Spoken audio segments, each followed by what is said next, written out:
울면서 이렇게 집에 갔던 기억이 생생하고. 그때 이제 지금 천하람 의원께서 전화가 왔습니다. 초대 대표로 이준석 대표가 되셨는데 그때 광주에 오셔가지고 장혜영 요정 때문에 당이 잘못될 거였으면 진작에 잘못됐을 거라고 생각합니다.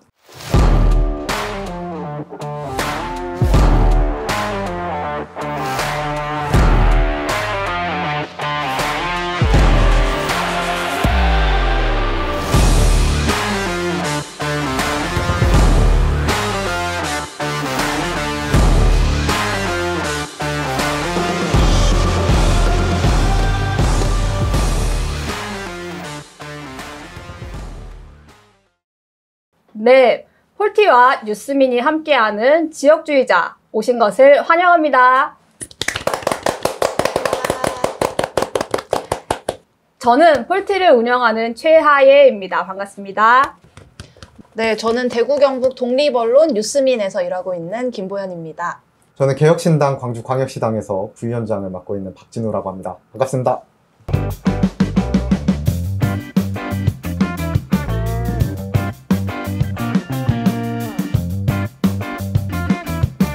네, 안녕하세요. 저는 대구 정의당에서 활동하고 있는 임아현이라고 합니다. 보시면.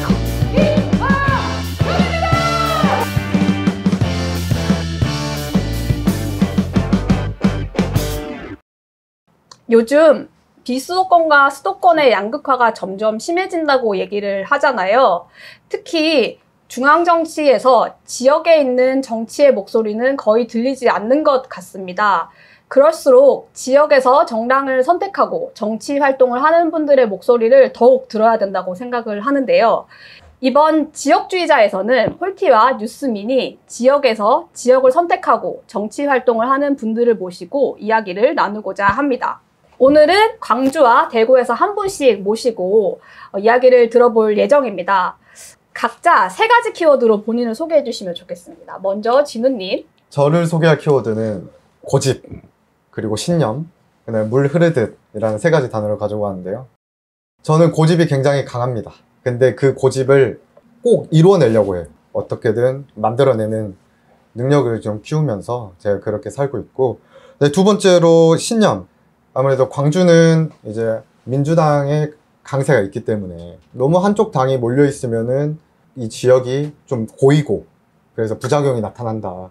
그래서 꼭 이제 다른 정당과 함께 이제 어우러져서 좀 더 건강한 의회를 만들고 건강한 이제 도시를 만들 수 있다라는 그런 신념이 있기 때문에 신념을 하나 키워드로 넣었고요. 그래도 제 삶의 목표는 물 흐르듯이 가자라는 목표가 있어서 마지막 키워드는 물 흐르듯이라고 제 신념 키워드를 넣게 됐습니다. 그리고 아연님도 소개 부탁드립니다. 네, 저는 3가지 키워드 준비해 왔는데 하나는 그냥 파인애플로 좀 생각을 해주시면 아마 어디 가시면 파인애플 볼 때마다 제가 좀 떠오르지 않을까 하는 마음에 파인애플을 좀 담아봤고, 2번째 키워드는 공동체인데요. 대구라는 키워드랑도 연결이 될 수 있는데 대구에 살고 있는 나의 정체성을 좀 긍정하기 위해서 여러 공동체들에게서 이제 활동을 해서 그 공동체를 사랑하는 마음으로 2번째 키워드는 공동체를 정했고요. 3번째 키워드는 공동체랑도 관련이 있을 수 있고 지역에서 성소수자 활동가로도 활동한 경험이 있어서 그 정체성이 저에게 굉장히 중요한 키워드라서 이렇게 3가지로 준비를 해봤습니다. 두 분이 공통점이 있습니다. 각각의 지역을 선택을 해서 정당을 통해서 정치를 또 하고 계신데요. 정치를 시작하게 된 계기를 조금 나눠주시겠어요? 먼저 진우님. 국민의힘에서 먼저 이제 광주 구의원을 출마를 했었고 지금은 개혁신당에 몸을 담고 있습니다.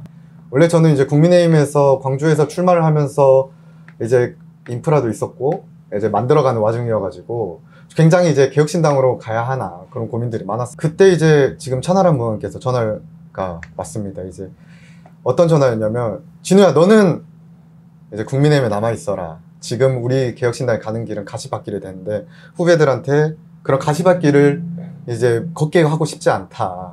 그런 말씀을 하시고 개혁신당으로 천하람 의원께서 가셨어요. 그때 저도 감동을 또 먹었었고 그 이후로 개혁신당에 가야겠다 고민 없이 그래서 개혁신당에 입당하게 되었었던 것 같습니다.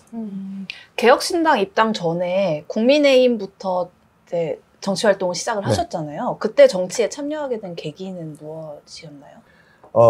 항상 저는 고민을 하고 있었어요. 민주당이 이제 대항할 세력이 있어야 되는데 광주에서 그것이 그 당시 한나라당 새누리당은 너무 부족하고 광주에서 인정을 받을 수 없다 생각했는데 그 당시 이제 뉴스를 보는데 이제 국민의힘의 이제 처음 비대위원장으로 오신 김종인 비대위원장께서 5.18 참배를 하는 모습을 보고 뭔가 지금 지각변동이 일어날 것이다.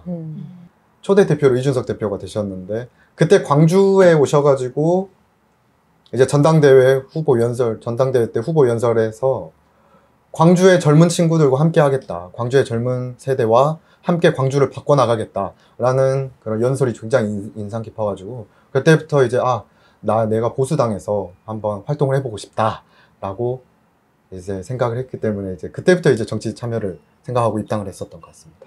민주당에 재향을 해야겠다라는 생각은 언제부터 가지게 되셨나요? 어렸을 때부터 많은 어른분들이 한나라당은 잘못됐어. 어른들한테 이유가 뭐예요? 막 이제 물어봐도 그냥 에이 하고 그냥 넘어가는 경우도 많았고 굉장히 의문점을 많이 가졌습니다. 제 30년 전 제가 유치원 다녔을 때 봤던 광주의 충장로와 지금 제가 30살인 지금의 충장로는 달라진 게 없어요.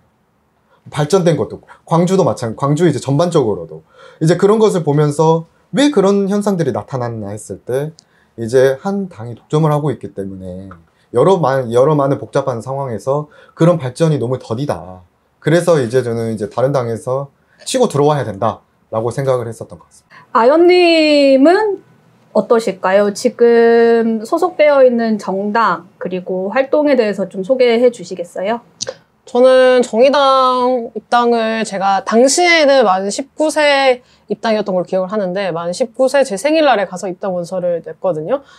청소년 단체 활동을 대구 지역에서 한 17살 때부터 시작을 했어요. 그때 청소년들끼리 모여서 영화를 만드는 동아리를 했었는데 그 동아리를 하다 보니 이제 새로운 지역의 활동들에 대해서 눈을 뜨게 되고 청소년 운동, 청소년 권리 운동, 청소년 당사자 운동을 통해서 지역에 있는 되게 고군분투하시는 여러 인권 운동이라든지 사회에서 좀 조명받지 못하는 사람들의 목소리를 대변해주는 활동을 한다든지 그런 부분을 되게 인상 깊게 봤었고 그런 선배들 좀 존경하고 또 응원하고 싶은 마음에 정당에 가입을 하게 됐고 그리고 가족들도 예전부터 어릴 때 저희 아버지께서 박정희 대통령을 지지하시는 과거 운동권 분이셔가지고 어릴 때부터 되게 이런 정치적인 지지 혹은 세력 이런 부분들이 좀 복합적으로 작동을 하는구나 이런 걸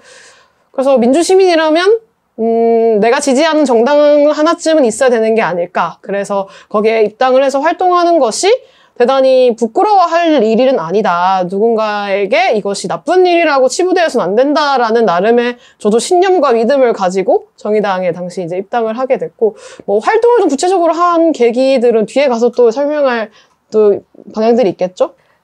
청소년 단체 활동을 하시다가 정당에 가입을 하셨는데 왜 진보 계열의 정당과 연결이 되었을까요? 저는 당시에는 정의당이 제3과 가장 가까운 정당이라고 생각을 했고요. 그런 부분이 이제 인권과 관련된 부분도 있었고, 저는 좀 정치화가 빨랐던 편이기 때문에 이런 성소수자 이슈라든지, 그리고 제가 출마할 때도 좀 크게 와닿았던 거는 아버지가 건축 쪽에서 이제 하루하루 이렇게 이제 작업을 하시는 목수시기도 하고 이제 다치는 것도 되게 많이 보고 되게 위험한 현장에서 일을 하시는 거에 대한 어떤 안타까움도 분명히 있었고 그러다 보니 정의당이 이야기하고 있었던 그런 키워드들이 저한테 많이 나와요. 노동이라든지 인권이라든지 그런 부분에 제가 이제 관심을 늘 갖고 있었기 때문에 그러면 나는 내 목소리를 내고 싶고 그것과 가장 가까운 정당을 지지하는 게 되게 당연한 일이라고 생각했었어요. 이렇게 정치를 선택을 하면서 혹시 본인에게 영향을 준 인물, 좋아하는 정치인이 있는지도 궁금합니다. 영감은 이준석 대표의 지금 형 이준석 의원에게 많이 받았고 광주, 호남에서 사랑받는 인물이 이준석과 천하람 의원이라고 저는 아직 생각을 하고 있기 때문에 그분들이 이제 보수당이면서도 지금 호남에 보인 그런 이제 5.18 참배와 그다음에 호남의 이슈를 이제 언론에 띄워주는 것들, 그런 것들을 생각을 해봤을 때 정말 저의 개인적으로는 굉장히 감사한 일이고, 광주의 이슈라던가 전남의 이슈들을 계속 공유를 하고 있습니다. 그래서 또 많이 도와주실 거라고 생각을 하고, 광주뿐만 아니라 이제 또 막 대구에서도 이제 똑같이 통할 거라고 생각을 합니다. 5.18이랑 이준석 대표 관련해가지고 개인적인 에피소드도 있다고 들었어요. 5.18 참배는 이제 이준석 대표와 한 2번에서 3번 정도 했는데, 이제 가장 최근에 묘비 전부 이제 저희가 닦았는데, 그때 그 묘비를 닦았던 게 양동시장, 광주 양동시장에서 천이 왔었고, 그 다음에 꽃은 우리 경상도에서 왔었고, 그래서 지금 진짜 굉장히 의미 있던, 그리고 이제 그 당시에 이제 유튜브나 기사에서 보지 못했던 거는 굉장히 많은 그 유가족 분들이 오셔가지고 인사를 많이 하고 가셨어요. 그러니까 이제 저는 이제 뒤에서 뭐 이제 묘비 이제 닦는 이제 수건들이 이제 저 돌아오지면 이제 교체를 해야 하고 이제 그런 스텝의 입장이었지만, 서 있으면은 이제 유가족 분들이 오셔서 저 청년들은 누구냐, 아 지금 이준석 대표와 이제 우리 개혁신당 의원들이 와가지고 참배를 하고 있습니다 하면서 정말 눈물 흘리면서 너무 진짜 감사하다고 가셨고, 이렇게 그런 진심들이 계속 이렇게 표현을 할 것이다, 광주에.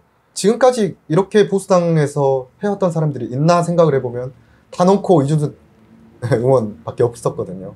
저는 굉장히 앞으로도 더 기대가 됩니다. 이준석 의원에 대한 호불호가 굉장히 갈리고 있어요. 네. 갈라치기 정치를 한다, 아니면 뭐 혐오 정치를 한다, 이렇게 비판하는 분들도 계신데 여기에 대해서도 혹시 의견이 있으실까요? 저는 제가 이제 그렇게 영감을 받으면서 저는 그런 느낌 못 받았거든요. 갈라치기다, 뭐 어떤 걸 혐오를 한다 라고 하는 생각을 저는 듣지 못했는데, 실제로 저는 그렇게 역으로 질문을 많이 합니다. 어떤 걸 갈라치기 했고 어떤 걸 혐오했는지, 이준석 대표가. 그렇게 하면은 이제 대부분의 이제 답변을 이제 다 잘 못하시긴 하는데, 광주에 있으면서 이제 그 민주당세가 강한 곳에 있으면서도 이준석 대표에게 동의한 부분은 그런 것들이죠. 이거는 갈라치기가 아니라 원래 정상적으로 돼야 될 건.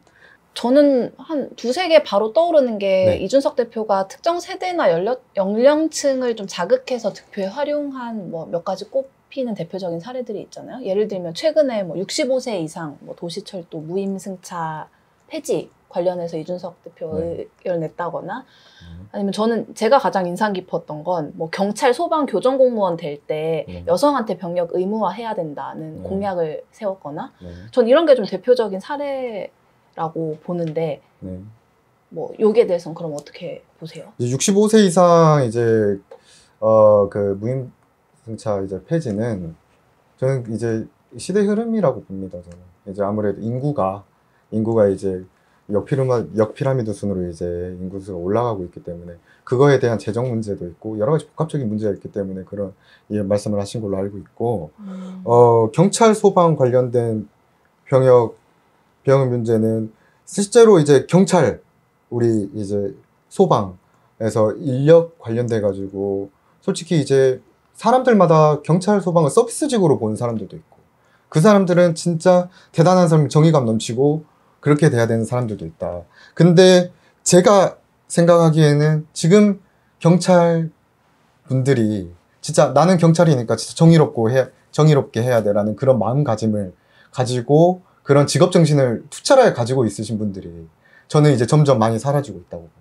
그냥 이준석이라는 인물이 대표하는 어떤 흐름이 사실은 저는 이준석 대표의 발언에 20, 30대 여성이 얼마나 공감할 수 있느냐, 이런 부분은 앞으로도 이준석 대표의 숙제가 될 것이다 라고 남기고 싶습니다. 아연님이 좋아하는 정치인은 또 누구일까요? 가장 이 정치인으로서 혹은 정당의 당원으로서 좀 활동하게 된 계기가, 생각을 해보면은 2017년에 심상정 의원 이제 대선 후보 시절에 1분 발언이 가장 기억에 남고요. 반대하십니까? 반대하죠. 동성애 반대하십니까? 그럼요. 저는 동성애는 찬성이나 반대를 할 수 있는 얘기가 아니라고 봅니다. 그냥 다들 차별금지법 1분 더 쓰겠습니다. 그렇습니다. 당시 이제 대선 후보 토론에서 1분 발언을 한 번 쓸 수 있는 걸로 기억을 해요. 그 발언을 마치고 나서 심상정 당시 후보가 일본 발언, 일본 찬스 쓰겠다. 동성애는 찬성하고 반대할 수 있는 것이 아니다. 하고 여러 가지 또 발언들을 하셨는데 그게 사실 명쾌하게 그런 한마디를 대선 후보라는 큰 막중한 책임감과 무거움을 가지고 했던 정치인이 없었다고 생각을 해요. 이전에는 물론 여러 레즈비언 국회의원 후보도 있었고 여러 후보들이 있었지만 당의 대선 후보라는 이름을 가지고 성소수자들이 이야기하고 싶었던 한 꼭지, 한 문장을 이야기할 수 있었다는 거에 저는 집에 가면서 그 집 골목에서 그걸 듣고 다시 듣고 친구들과 이야기 나누면서 엄청 눈물을 흘리고 울면서 이렇게 집에 갔던 기억이 생생하거든요. 그래서 내가 이 당에 들어오고 입당하고 정의당 당원이라는 게 그 당시엔 되게 자랑스러웠어요. 정의당에서 사실 심상정 전 의원이 상징하는 바가 있잖아요. 근데 지금은 정계를 은퇴하셨고 은퇴하셨을까요? 그 배경에는 어떤 그한테 제기된 책임론이 있을 것 같은데 당내에서는 심상정 대표, 전 대표에 대한 비토, 호불호 이런 부분이 생각보다 크더라고요. 사실 제가 그것을 여러 분당과 입당과 또 활동 과정에 있어서 제가 체감하지 못하는 부분들이 많은 것 같아요. 저의 시대와 또 다르게. 세대적으로 이제 심상정에 대한 평가는 평가대로 놔두고 그 다음에 정치인, 그 다음에 있는 인물들에게 좀 더 중심적으로 우리가 이야기해야 되지 않나라고 생각을 해요. 이제 일각에서는 심상정 대표가 다시 이제 정의당이 어려울 때 나서서 역할을 해야 하지 않겠냐라고 이야기하시는 부분도 있지만 이후에 우리가 진보 정당 역사에서 어떤 운동을 할 수 있고 어떤 인물이 등장할 수 있을지를 같이 좀 고민을 해야 된다라고 생각합니다. 그런 맥락에서 제가 지금 좋아하는 정치인 혹은 응원하는 정치인이라고 하면 정의당의 장혜영 전 의원의 굉장히 지지하고 응원하고 또 당내에 있는 인물로서 장혜영 의원을 바라보는 여러 가지 시선이 있고 저도 장혜영 의원과 소통하면서 느끼는 여러 가지 이제 평가들이 있지만 그것과는 별개로 장 의원이 했던 장애인 이동권과 장애 당사자를 둔 가족의 입장으로서 이야기하는 어떤 발언들 그리고 성소수자와 함께하는 그 행보들 그리고 장 의원이 가지고 있는 되게 예민하고 섬세한 어떤 부분이 있다고 생각을 해요. 그런 당사자들과 공감하고 함께 숨쉬고 그런 부분이 저에게는 굉장히 깊게 다가와서 장 의원 같은 분이 굉장히 필요한 인물이라고 평가하고 그를 좀 응원하고 싶은 마음이 있고요. 그리고 지역 정치인으로서는 전 또 출마를 했었으니까 승규 당이라는 정치인을 굉장히 응원하고 좀 팬심이 되는 것 같아요, 점점. 그 지난 총선에서 정의당이 받은 성적표를 두고 이게 장혜영, 류호정 전 의원의 국회 입성에 있다는 비판이 사실 굉장히 많았잖아요. 여기에 대해서는 좀 어떻게 생각하시나요? 장혜영, 류호정 때문에 당이 잘못될 거였으면 진작에 잘못됐을 거라고 생각합니다. 잠깐만요. 유호정 의원은 지금 개혁신당 아니신가요? 탈당했을 거예요. 탈당하셨나요? 저는 정확히 모릅니다. 잘 모르는 분이어가지고. 저도 그 갑작스러운 통합에 의한. 네.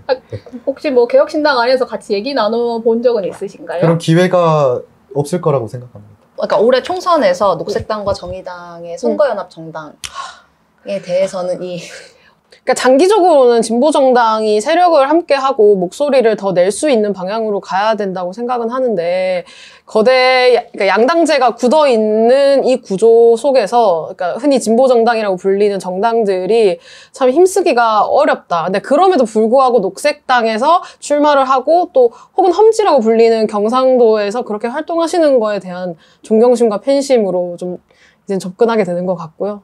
앞으로 좀 도와줄 일, 뭔가 같이 함께 할 수 있는 일이 지역에서 더 많아졌으면 좋겠다고 생각이 듭니다. 네, 여기까지 이제 두 분의 개인적인 소개 그리고 정치 여정에 대해서 얘기를 나눠봤는데요. 그러면 또 다음 이야기로 넘어가 보겠습니다.